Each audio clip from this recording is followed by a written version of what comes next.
Kita memasuki perkataan Yesus yang terakhir, yaitu ya Bapa, ke dalam tangan-Mu kuserahkan nyawaku. Perkataan pertama Yesus dimulai dari Bapa, ampunilah mereka, mereka tidak tahu apa yang mereka berbuat. Dimulai dengan kata Bapa, diakhiri dengan kata Bapa. Yesus tidak peduli dengan situasi keadaan sekitarnya, tidak peduli kepada situasi keadaan orang yang memuja dia tetap fokus kepada Sang Bapa. Yuk kita baca firman Tuhan. Mari kita baca bersama-sama. 3, 2, 1 ya. Lalu Yesus berseru dengan suara nyaring, ya Bapa, ke dalam tangan-Mu kuserahkan nyawaku. Dan sesudah itu Ia menyerahkan nyawanya. Salib tidak bisa membuat Yesus mati. Salib, hujatan, paku, semua aniaya tidak bisa membuat Yesus mati. Yang bisa membuat Yesus mati adalah ketika dia menyerahkan nyawanya kepada Sang Bapa. Sebelum dia mengucapkan Bapa, kuserahkan nyawaku kepadamu, dia tidak akan mati. Perkataan yang sama ini pernah diucapkan seorang hamba Tuhan yang bernama Stefanus. Perkataannya hampir persis seperti yang Yesus katakan. Dia juga mengampuni orang yang melempari dia dengan batu. Yuk kita baca firman Tuhan. Mari kita baca bersama-sama. 3, 2, 1 ya. Sedang mereka melempari Stefanus berdoa, katanya, ya Tuhan Yesus, terimalah rohku. Sambil berlutut ia berseru dengan suara nyaring, Tuhan, jangan tanggungan dosa ini kepada mereka. Dan dengan perkataan itu, ya. Ada satu hukuman dari orang Yahudi pada masa itu adalah dilempari batu sampai mati. Jadi sebelum mereka itu mati, stok batu itu cukup banyak untuk mereka lempari seorang sampai mati. Stefanus mendapat hukuman dilempari batu sampai mati. Mereka terus melempari dia, terus melempari dia, tetapi dia tidak akan mati-mati. Kapan dia mati? Dia mati ketika dia berkata, Yesus, terimalah rohku. Dengan kata lain, perkataan yang sama yang seperti yang Yesus katakan. Sebelum Yesus mengatakan, Bapa, kuserahkan nyawaku kepadamu, salib tidak akan membuat dia bisa mati. Stefanus juga batu itu tidak bisa membuat dia mati. Dia bisa mati ketika dia berkata, Bapa, kuserahkan nyawaku kepadamu. Pada saat itulah dia mati. Hal yang sama ketika kita percaya Yesus, kita menjadi anak Allah, kita menjadi putra Allah, kita menjadi anak yang dikasihi. Sakit penyakit tidak akan bisa membuat kita mati. Kanker tidak bisa membuat kita mati. Kecelakaan tidak bisa membuat, maut tidak bisa membuat kita mati. Yang bisa kita mati adalah ketika kita berkata, Bapa, kuserahkan nyawaku kepadamu. Pada saat itulah kita mati. Makanya Yesus berkata, penyakit ini tidak akan membawa kematian. Penyakit tidak akan membawa kematian buat kita. Kecelakaan tidak akan membawa kematian buat kita. Apapun itu tidak akan membawa kematian kita. Kita bisa mati ketika kita berkata, Bapa, aku serahkan nyawaku kepadamu. Pada saat itulah kita akan mati. Kita boleh terbaring di ICU, tapi selama kita belum mengatakan, Bapa, aku serahkan nyawaku kepadamu, kita tidak akan mati. Makanya orang percaya seharusnya bisa mati dengan senyum. Bukan mati dengan wajah yang ketakutan, tapi dia harus mati dengan wajah senyum. Sehingga kita melihat orang mati dengan wajah senyum, dengan wajah yang cantik. Satu-satunya agama yang ketika meninggal dihiasi dengan cantik itu agama Kristen. Ada agama lain yang seperti kayak pocong gitu ya kan, ditempelin kapas semua.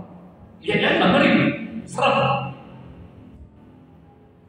Tapi kalau kita kalau yang Kalau yang laki-laki pakai jas, pakai dasi, ya keren kan? Matinya dengan senyum. Kenapa? Karena sudah kita punya sebuah kepastian. Dia mati bukan karena yang eksternal. Dia mati karena memang dia menyerahkan nyawanya. Jadi kita sebelum mati nanti ingat, detik-detik terakhir ingat memperkatakan itu. Bapa, kuserahkan nyawaku kepadamu supaya engkau bisa mati dengan senyum, bukan dengan serang. Sehingga ketika orang melayat, orang akan melihat dia mati dengan senyum.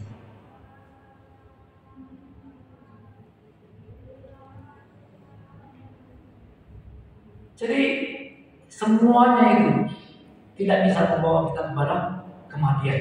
Bahkan maut sekalipun tidak bisa membawa kita kematian, membawa kita menjadi mengalami kematian.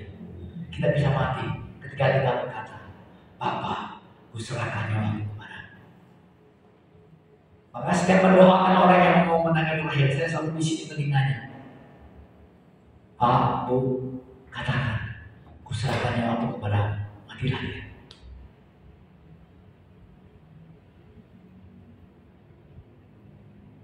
Bapak Jimmy ketika detik-detik mau meninggal dia begitu. Langsung ke rumah sakit, saya kumpulin keluarganya. Udah standby, udah siap kira-kira. Lalu si Jimmy bilang, si Ando bisa, kalau bisa sih jangan, Pak, kalau bisa. Ya kalau pun ikhlas kalau itu saya bilang. Ikhlas nggak sekarang ini? Terima ikhlas, saya doakan. Saya bisa kan ke dalam telinganya. Pak bilang, Tuhan, Bapak di surga, aku serahkan nyawaku kepadamu. Ya udah saya pulang. Dalam setengah perjalanan dari penonton nggak pergi pada supaya kita hidup kita itu kita percaya bahwa kita hanya ketika kita menyerahkan nyawa kita lah kita akan mati. Penyakit tidak akan membawa kematian. Jadi betapa luar biasanya kita sebagai orang Kristen. Jadi ketika Yesus berkata sudah selesai, diakhiri dengan kuserahkan nyawamu kepadamu. Tuntas. Ini adalah perkataan Yesus yang terakhir. Bukan saja hanya di kayu salib, sepanjang hidup dia, inilah perkataannya yang terakhir. Bapa, kuserahkan nyawaku kepadamu. Stefanus juga mengatakan, Yesus, terimalah roh. Stefanus tahu pasti bahwa Yesus adalah Bapa itu juga. Yesus itulah sang Bapa itu. Sehingga dia tidak mengenal Bapa lain. Dia berkata, Yesus, kuserahkan nyawamu kepadamu. Betapa dekatnya dengan Yesus. Batu itu tidak bisa membuat dia mati. Lemparan batu itu tidak bisa membuat dia mati. Dia mati ketika dia berkata, Yesus. Dengan kata lain, Yesus kuserahkan nyawamu kepadamu. Ketika dia mau mati, dia melihat cahaya muncul terang, malaikat datang menyambut dia. Betapa indahnya kematian kita seperti itu. Kita melihat para malaikat datang menjemput kita. Memang orang yang kita tinggalkan akan berteriak-teriak. Orang yang kita tinggalkan itu pasti berteriak-teriak, merasa kehilangan. Tapi kita pribadi, kita merasa bersukacita. Kita akan masuk ke sebuah tempat yang begitu indah. Dan yang menjemput kita adalah para malaikat. Luar biasa sekali. Next. Perkataan sudah selesai saja yang tidak cukup. Yesus harus mati satu jaminan keselamatan yang pasti. Jadi kata-kata selesai itu tidak cukup. Untuk kita bisa mendapatkan keselamatan yang pasti, dia harus mati. Nah ketika dia mati itulah 3 hari dia mengalahkan maut. Selama kemudian dia mati, dia selesai dia mati. Dia masuk ke alam maut.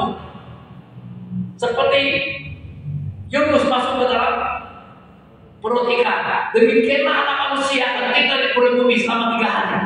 Untuk apa? Untuk mengalahkan maut di situ. Makanya ketika dia bangkit, dia berkata, hai maut, di mana senang?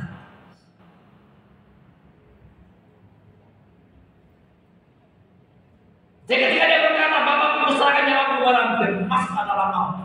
Disitulah dia taklukkan mau. Makanya mau tidak berkuasa atas hidup kita. Saya selalu ingin mendeklarasikan, menurut saya katakan, kita tidak akan mati kecelakaan.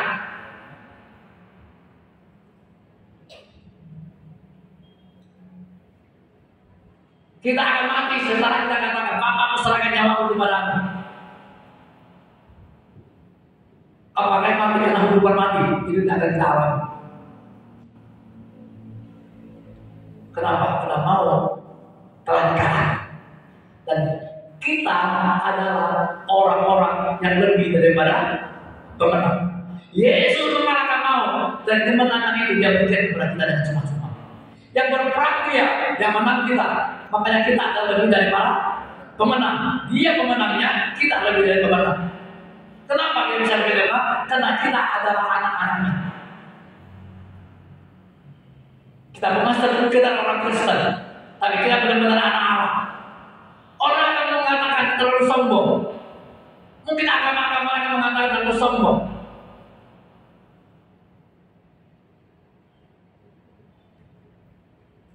Karena sebagian agama menjadi tamu Allah aja susah setengah mati. Hanya menjadi tamu Allah. Untuk menjadi tamu saja begitu susah. Sementara kamu mengaku kamu anak Allah. Itu bicara iman. Saya percaya saya anak Allah. Makanya saya setuju saya juga hamba Allah, hamba Tuhan. Saya lebih senang saya mengatakan saya anak Allah. Bahkan tidak hanya berhenti sebagai anak Allah, tapi saya adalah anak yang dikasihi. Setingkat lebih tinggi daripada anak Allah. Satu-satunya murid yang paling mengaku adalah anak yang dikasih Tuhan, hanya Yohanes. Makanya Yohanes paling panjang umurnya. Dipanggil muda, mati paling tua. 90 tahun lagi dia baru mati.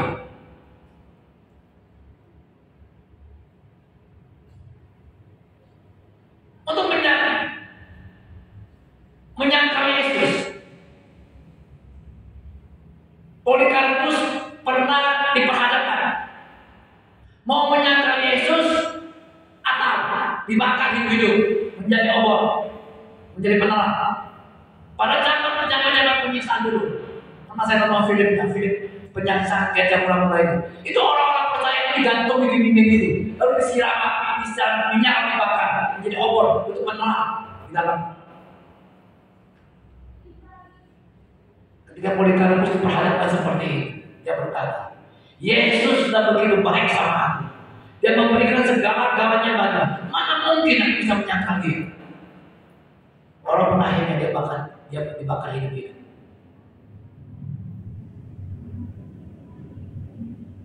Kita kan belum diperhadapkan seperti itu. Kenapa kita tidak diperhadapkan seperti itu? Karena Tuhan tahu kita pun tidak mungkin mampu menghadapinya. Karena semua yang datang menghadapi kita adalah di dalam kemampuan kita. Tidak ada sesuatu yang tidak perlu kemampuan kita. Makanya jangan sok ikut-ikutan seperti mereka. Pikul salib.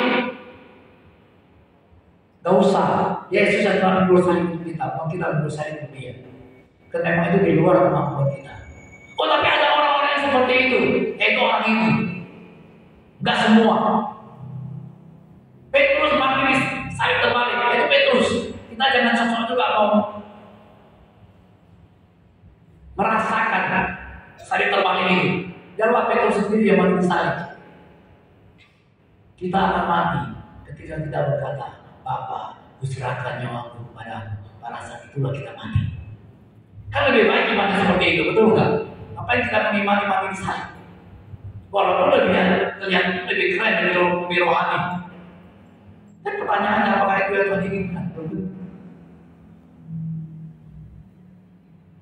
Lanjut. Yuk kita baca firman Tuhan ini. 3, 2, 1 ya. Ketika kepala pasukan melihat apa yang terjadi, ia memuliakan Allah, katanya, sungguh orang ini adalah orang benar. Dan sesudah seluruh orang banyak yang datang berkerumun di situ untuk tontonan itu, melihat apa yang terjadi, pulanglah mereka sambil memukul diri. Jadi kepala-kepala prajurit yang ikut menyalibkan Yesus, orang-orang di bawah yang ikut mencela Yesus dan terus mengejek Yesus. Tapi ketika Yesus mengatakan, Bapa, serahkan nyawaku kepadamu, ketika dia mati, banyak anak terbelah.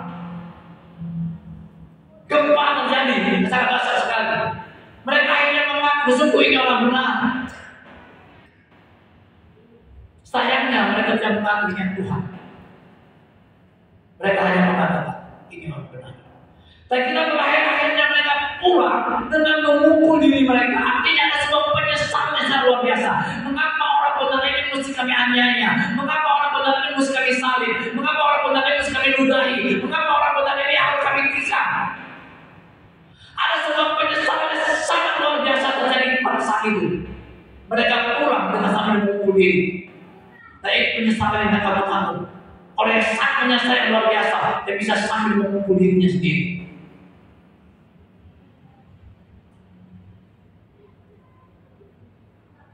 Dengan kata lain saya mau katakan, dari gunung di atas Golgota itu, ketika sudah mulai cukup senyap, tinggal beberapa orang itu, mereka pulang sambil memukul diri mereka masing-masing.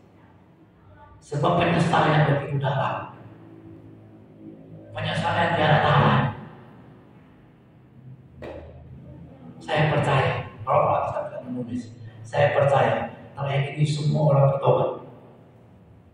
Yesus juru selamatnya.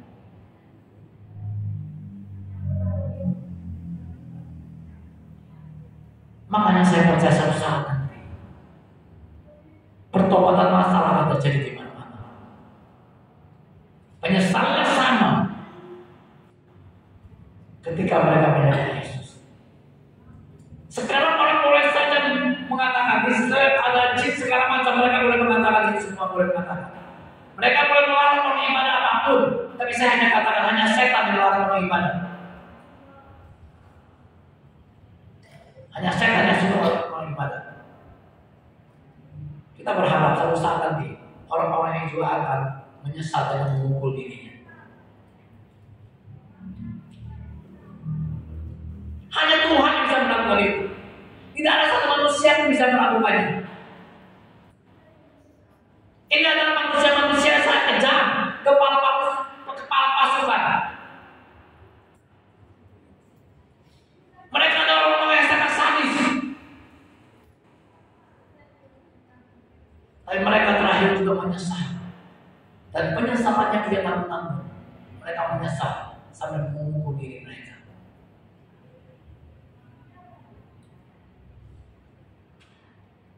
Apa yang terjadi kepada kita, apapun yang kita alami, percayalah, hanya tunggu tanggal mainnya. Tuhan gak pasti akan memperlihatkan kepada kita bahwa Dia itu benar.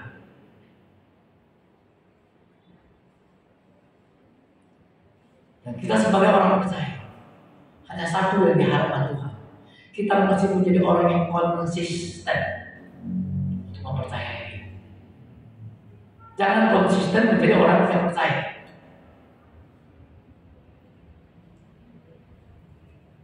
Semua dosa bisa diampuni. Hanya ada satu dosa yang tidak bisa diampuni. Dosa apa lagi? Katanya ada kita menghujat Roh.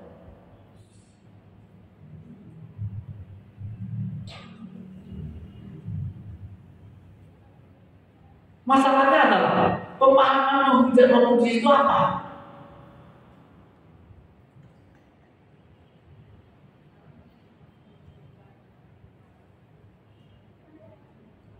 Itu orang yang bukan menghujat Roh Kudus lagi, bilang izin ada salib segala macamnya, gereja dibakar, itu bukan menghujat aja, tidak menghujat.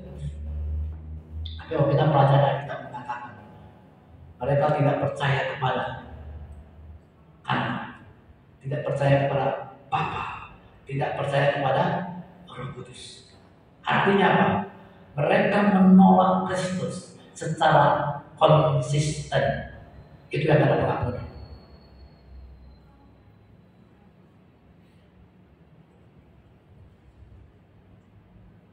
Sebaliknya, marilah kita menjadi orang-orang percaya yang selalu konsisten percaya.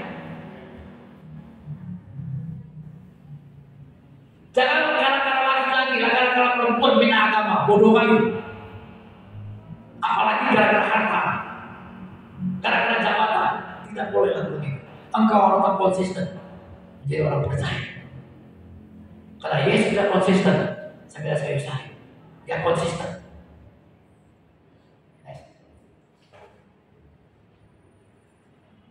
Ucapan Kristus kayu salib dimulai dengan kata Bapa dan diakhiri dengan kata Bapa. Yesus tidak banyak berkata-kata kepada manusia, karena bagi Kristus yang penting adalah kesetiaan bagi. Di atas kayu salib maka dia bicara lagi kepada orang lain. Bahkan ketika Pilatus bertanya, "Kau kan raja?" Terus dia mengatakan. Sampai ketika pertanyaan itu keluar, begitu banyak pertanyaan dari Pilatus, Yesus tidak menjawab. Dia tidak perlu berkata-kata kepada manusia. Sampai Pilatus bilang begini, "Aku berkuasa menyalibkan engkau dan membebaskan engkau. Kenapa engkau tidak berbicara?" Yesus baru menjawab, "Engkau tidak berkuasa atas apapun."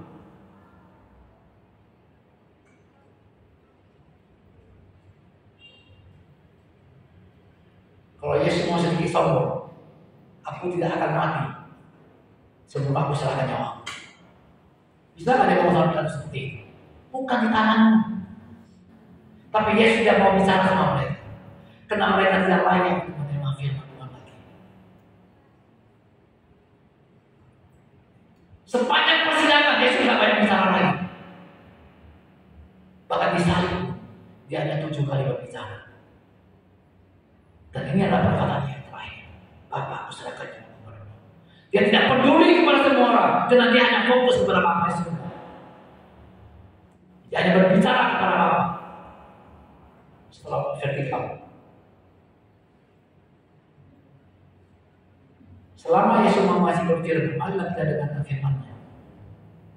Jangan sampai ketika dia sudah tidak mau berfirman lagi.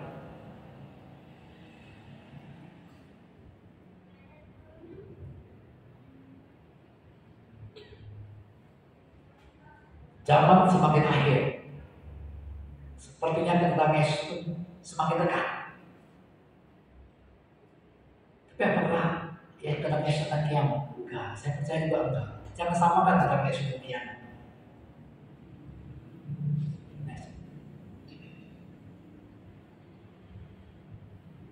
Di dalam kitab Mazmur 6 ayat, perhatikan hubungan pembicaraan ini, firman Tuhan ini. 3 ayat pertama katakan begini, Mazmur Daud, "Tuhan adalah gembalaku, takkan kekurangan aku. Ia membaringkan aku di padang rumput yang hijau. Ia membimbing aku ke air yang tenang. Ia menyegarkan jiwaku. Ia menuntun aku ke jalan yang benar oleh karena." 3 ayat pertama ini dikatakan ia. Fokus kepada satu pribadi, tidak kesana kemari. Ini ayat 1 sampai kepada ayat 3. Ayat 4 sampai kepada 6 mengatakan demikian. "Sekalipun aku berjalan dalam lembah kegelapan, aku tidak takut bahaya, sebab Engkau besertaku. Gadamu dan tongkatmu itulah yang menghibur aku. Engkau menyediakan hidangan bagiku di hadapan lawanku. Engkau mengurangi aku kepada kepalaku dengan minyak, biar aku penuh dengan limpah." Ayat pertama sampai ayat 4 ketika itu bicara ia, ayat 4 sampai 6 bicara dengan engkau. Dengan kata lain, komunikasi hanya kepada satu pribadi, Yesus Kristus. Tidak kepada mereka, tapi ia kan.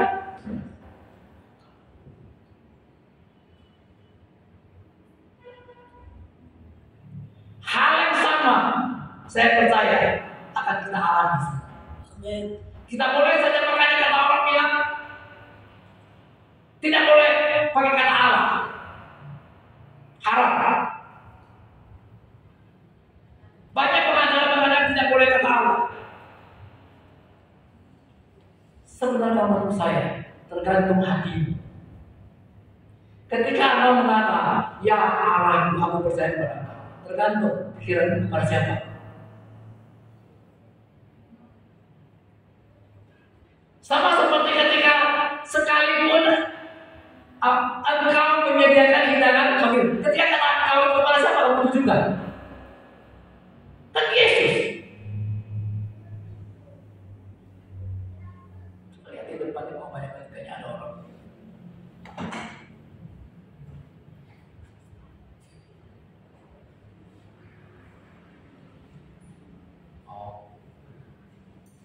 Saya takut nanti keretain. Jadi marilah kita selalu fokus kepada satu pribadi. Komunikasi kita hanya kepada satu pribadi.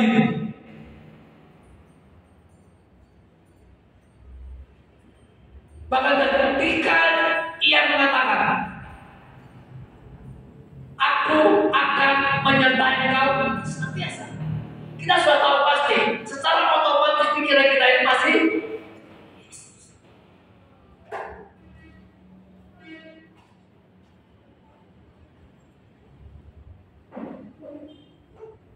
sebagai gereja Tuhan. Kita sebagai gereja Tuhan. Makanya jangan ikuti ajaran yang aneh-aneh.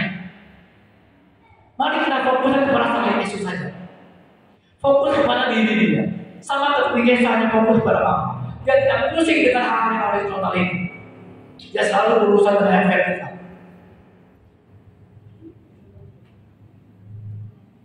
Kita orang Kristen lucu. Begitu ada pengajaran yang aneh, itu yang viral. Dan yang lucu viralnya terus menerus.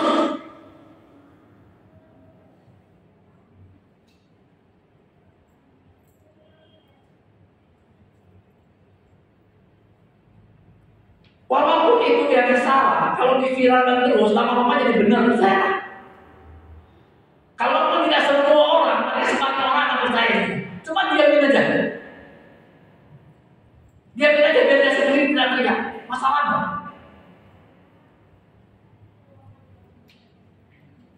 Ini lucu, pendeta juga undang dia untuk dialog.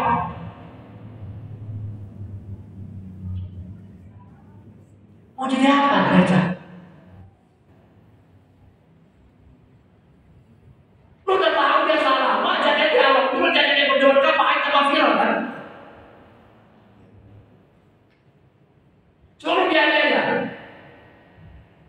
Bertiga dia sendiri, cuma dia sendiri kok.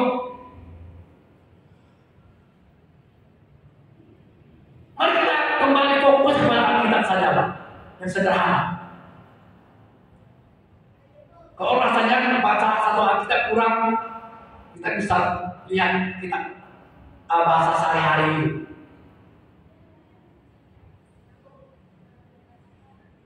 Jangan yang aneh-aneh.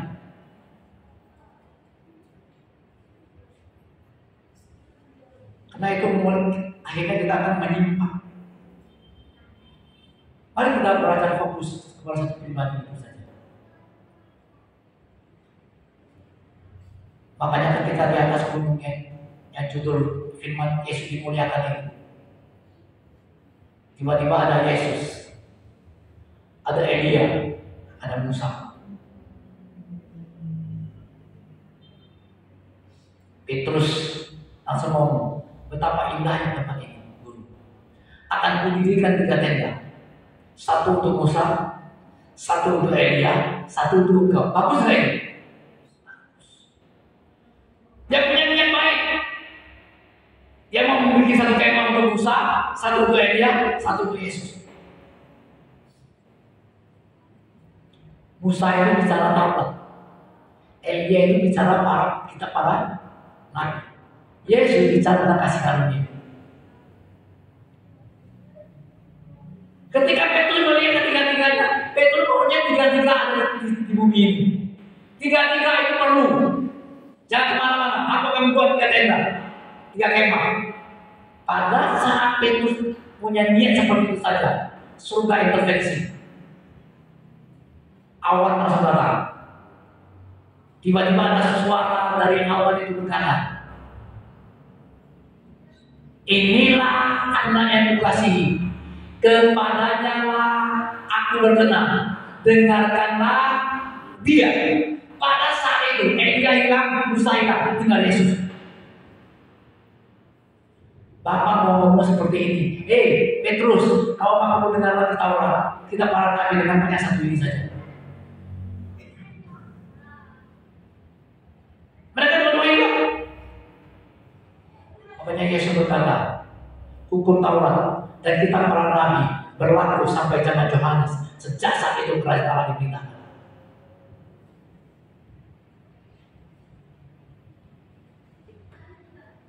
Mari kita fokus pada satu pribadi itu saja.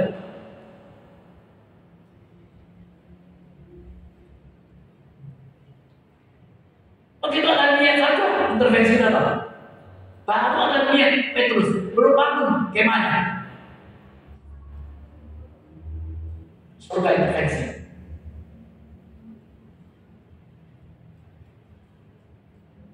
Lalu Yesus bilang, jangan ngomong sama siapa-siapa ya. Jangan cerita-cerita. Tapi Petrus pergi turun ke bawah, langsung cerita.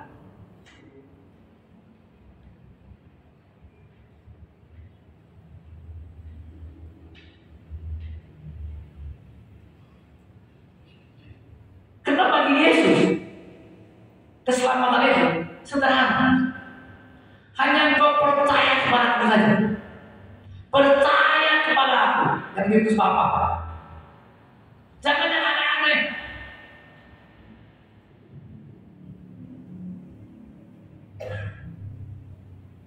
Kadang-kadang semakin tinggi teologi, semakin aneh.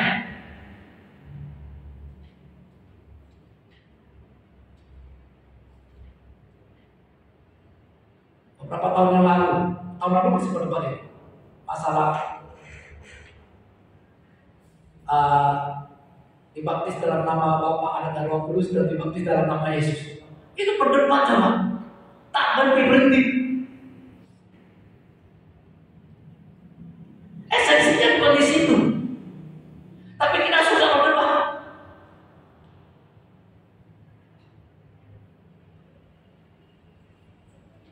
Sampai-sampai ada dibaptis ulang. Dalam Islam baptis lagi. Karena dulu pakai dalam nama Bapa dan Roh Kudus, sekarang nggak lagi harus dalam nama Yesus. Itu bukan esensinya. Esensinya adalah ketika engkau percaya.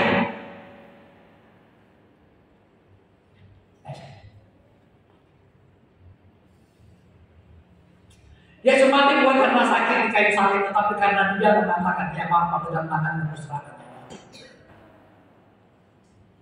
Perkataan ini yang dikatakan oleh orang percaya. Perkataan ini yang harus kita katakan juga di suatu saat nanti.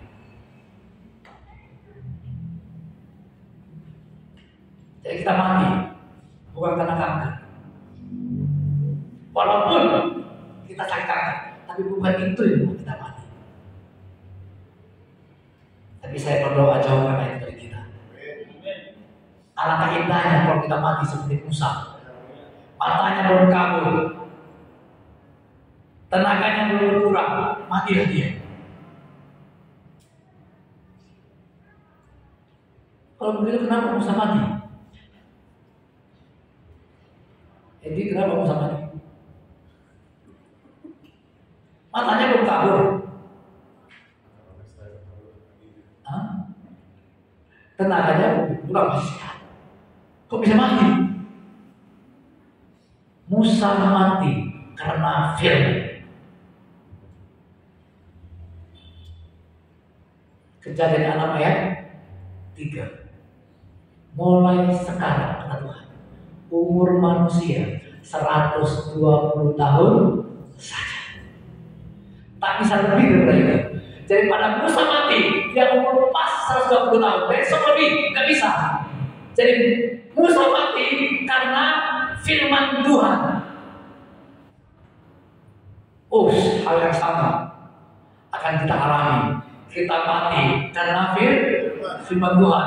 Kalau itu 120 tahun dong, berimani saja. Imani saja. Kalau kamu mati, kamu menyerahkan nyawamu.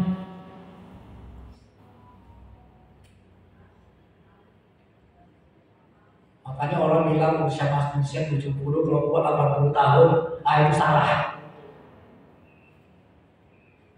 Itu adalah Mazmur Musa. Musa yang tulis itu. Karena sepanjang di dalam padang gurun gak ada yang 80 tahun, semua mati. Itu ada orang-orang yang tegar tengkuk, keras kepala, mati paling lama, paling kuat 80 tahun. Beda dengan kita. Kita akan seperti Musanya.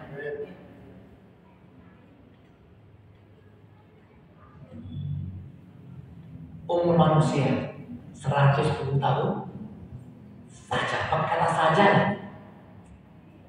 Karena dulu ada yang sampai 900 kan.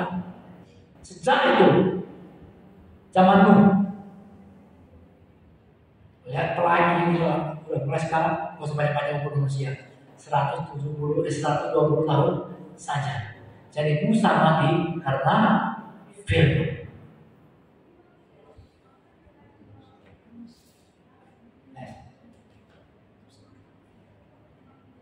Mari kita baca bersama-sama. 3, 2, 1 ya.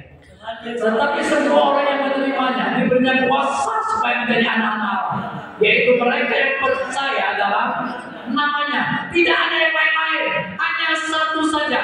Ketika engkau percaya, engkau menerima Dia, maka engkau akan menerima kuasa sebagai anak-anak Allah.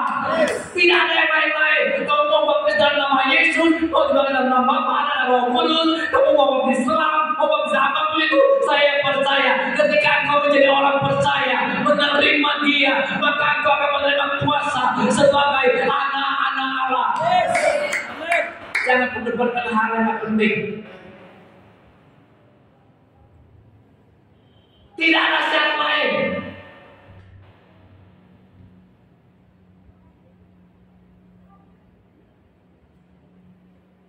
Kadang-kadang kita selalu kayak Kristen ini selalu membuat sensasi yang viral. Percayalah, kita semua sekarang adalah anak-anak Allah. Untuk menjadi anak yang dikasihi Tuhan, tidak kau kata kau ngapain aja sendiri. Aku adalah anak yang paling dikasihi Tuhan. Kamu tambahkan sendiri aja, percaya diri bahwa engkau adalah anak yang paling dikasihi dibandingkan orang lain. Kalau orang lain protes, terserah dia, itu urusanmu. Urusan saya mengatakan, aku adalah anak yang paling dikasihi Yesus. Sama dengan Yohanes, 11 muridnya boleh menuruti dia, tapi dia telah mengatakan orang yang paling dikasihi Yesus adalah Yohanes. Karena hanya kitab Yohanes yang menulis murid yang dikasihi. Emangnya Yesus juga mengasihi murid yang lain? Saya percaya Yesus juga mengasihi murid yang lain. Tapi yang memproklamirkannya Yohanes Pembaptis. Dia memproklamirkan dia adalah percaya diri. Untuk itu mari kita percaya diri. Kita tidak sekedar karena Allah, tapi kita adalah orang yang paling dikasihi. Syaratnya apa? Syaratnya adalah semua orang yang menerimanya. Dia akan memberi kuasa anak.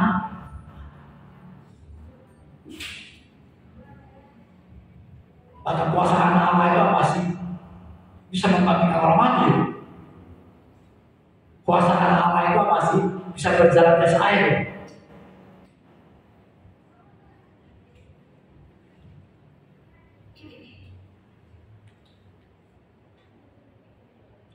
Apa yang kuasa anak Allah itu lagi?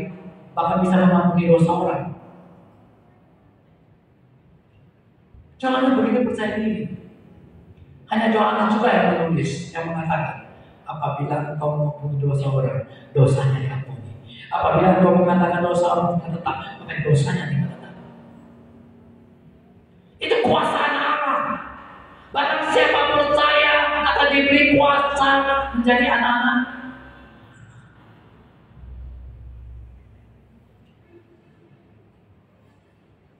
Enggak ada pakai metode tertentu, enggak ada metodenya. Mutlak. Ketika kau percaya, menerima Dia, pada saat itu ketika kau lahir baru, kau menjadi anak Allah.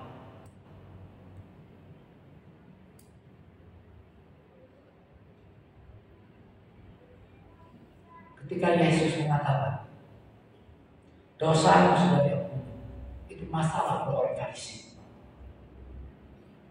Itu masalah bagi orang.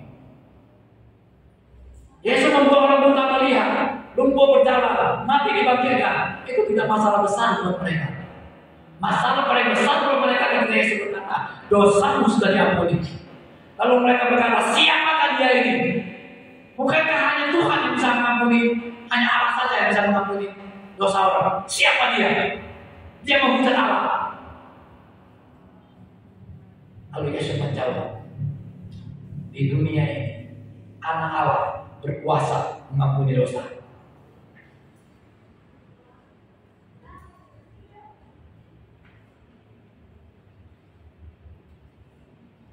Yohanes 6 jelas dikatakan sampai Yesus Yohanes 19 mengatakan Yesus itu mengatakan hal yang sama.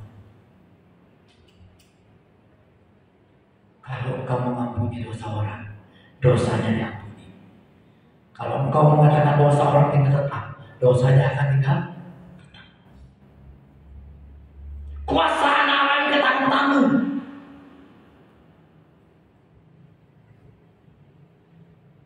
Tidak sekadar membuat orang lumpuh berjalan dan lupa melihat, bahkan lebih daripada itu. Untuk mendapatkan kuasa itu karena pilihan. Gak ada metode lain. Hanya satu, menerima. Barang siapa yang menerimanya. Bukan berarti saya katakan baptis ini, baptis Islam gak betul, baptis percik gak betul.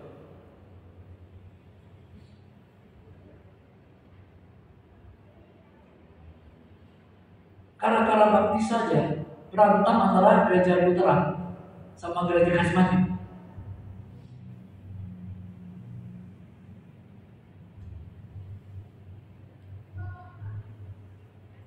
Jangan masuk gereja Karismatik, nanti disuruh baptis ulang.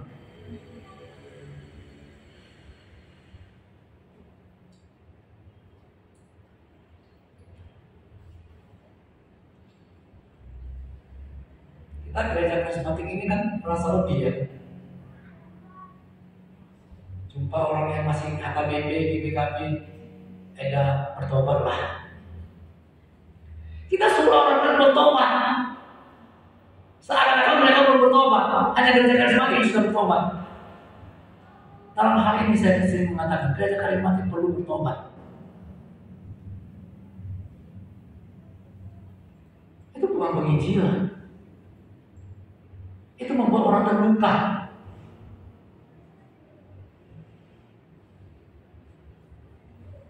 Beda orang datang, dia mengatakan, aku beli orang baptis Islam enak loh. Saya kepingin, saya rindu mereka. Jangan persalahkan mereka. Seakan kalau sudah baptis Islam, kamu sudah lebih rohani dari mereka. Belum tentu. Kalau sudah kau makan ulos, kau lebih hebat. Belum tentu.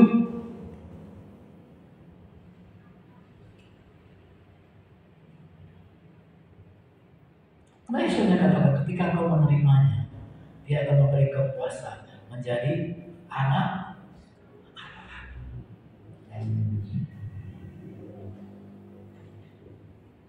Iblislah yang menjadi bapamu dan kamu ingin melakukan keinginan-keinginan bapamu. Ia adalah pembunuh manusia sejak semula dan tidak hidup dalam kebenaran. Sebab di dalam dia tidak ada kebenaran. Apabila ia berkata dusta, ia berkata atas kehendaknya sendiri. Sebab ia adalah pendusta dan bapa segala dusta. Di dunia ini manusia terbagi menjadi dua.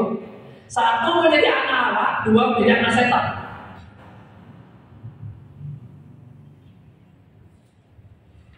Jadi ketika orang mulai melarang orang ibadah, saya percaya dia adalah anak setan. Dia adalah pencuri, pembunuh, dan membinasakan.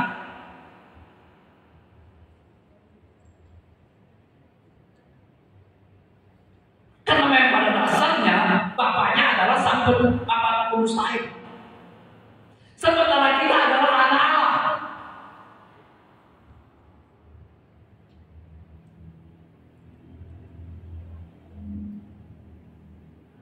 Makanya saya secara pribadi, saya paling sulit menerima kalau ada orang lagi ibadah dibubarkan.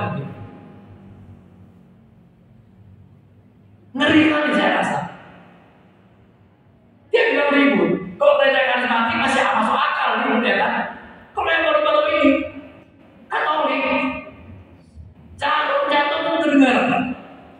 sunyi senyapnya buat mereka berdoa. Alasan mereka ribut. Siapa yang paling ribut ibadah di muka bumi?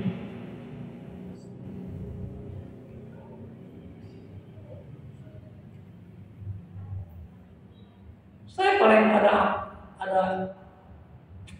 sulit saya menerima. Tapi akhirnya saya menyadari, ya dasarnya mereka ada memang bapaknya pendusta. Tidak ada kebenaran.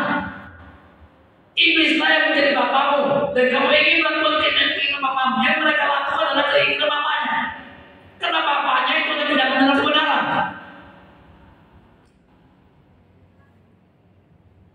Makanya kita sebagai anak Allah, jadikan anak Allah menjadi anak terang.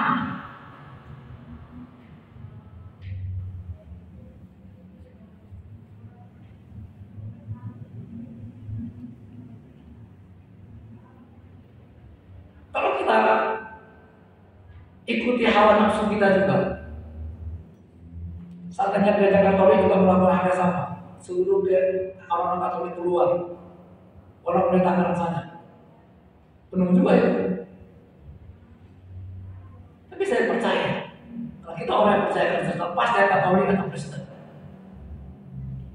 kita pun selama dia percaya, dia menerima Yesus sebagai Tuhan dan Juru Selamatnya, dia adalah anak-anak Allah.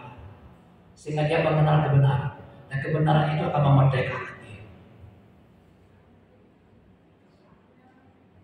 Kenapa mereka begitu takut sama orang lagi berdoa? Padahal mereka lagi mendoakan, Tuhan berkati Pak RT kami, Tuhan berkati lurah kami, Tuhan berkati presiden kami, Tuhan berkati sekeliling kami. Dan itu doa-doa mereka, doa-doa kita, doa orang Kristen. Mana-mana doa Kristen, patahkan kaki Pak RT, tidak ada, cabut nyawanya, tidak ada. Karena itu ada doa setan. Bapak kita tidak seperti itu. Kita anaknya.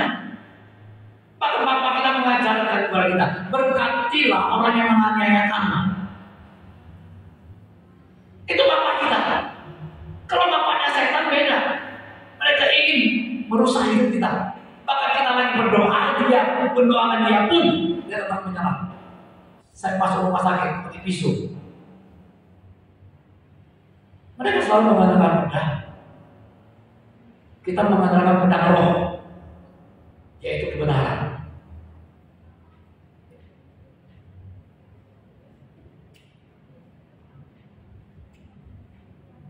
Jadi kita bersyukur hari ini kita bisa menjadi anak Allah.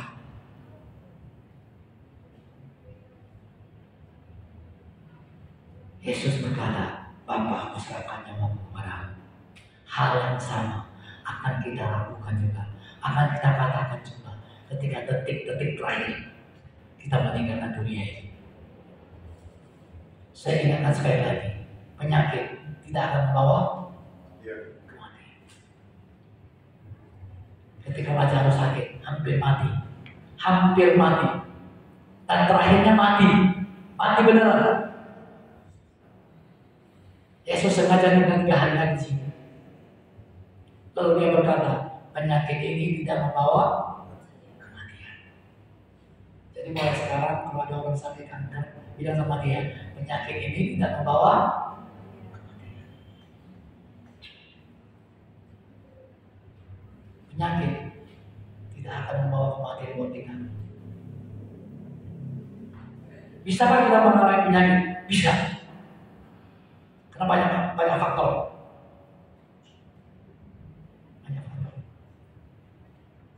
Karena dosa dunia ini sudah penuh dengan pencemaran segala macam kejahatan. Bisa saja mungkin. Tapi itu tidak membuat kita akan menjadi mati. Kita akan mati ketika kita berkata, Bapa, kuserahkan nyawaku kepadamu. Setuju? Tepuk sama kiri kanan. Kalau kita aman kita bilang. Aman kita. Kita aman.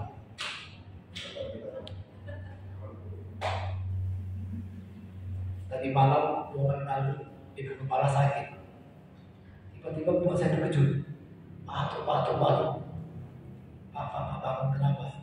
Suruh mari kita doakan aku sembuh. Ya suruh aku bangunkan Stefanus Setiawan doakan dia ya. Itu biasanya kata-kata terakhir itu.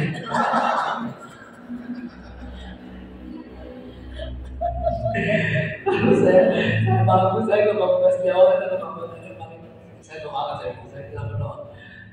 Seperti saya doakan dia batunya langsung hilang. Dan bagi saya udah asyik juga doa kali ini ya kan. Baru minggu lalu saya doakan saya nggak sembuh. Kali ini sembuh ya kan. Kenapa bisa sembuh? Tahu kenapa sembuh ya? Doa kali ini sembuh. Karena dia selalu suruh kami mendoa dia. Jadi ada ketakutan. Jadi doa dengan penuh dengan ketakutan bahasa apa ya? Langsung sembuh begitu dengan nyenyak. Bilang batumu ya dia. Jadi percayalah kita tidak akan. Karena dia sakitnya bukannya sakit berat kali. Langsung suruh kami doa lagi. Maksudnya suruh kami antarkan dia ke surga lagi.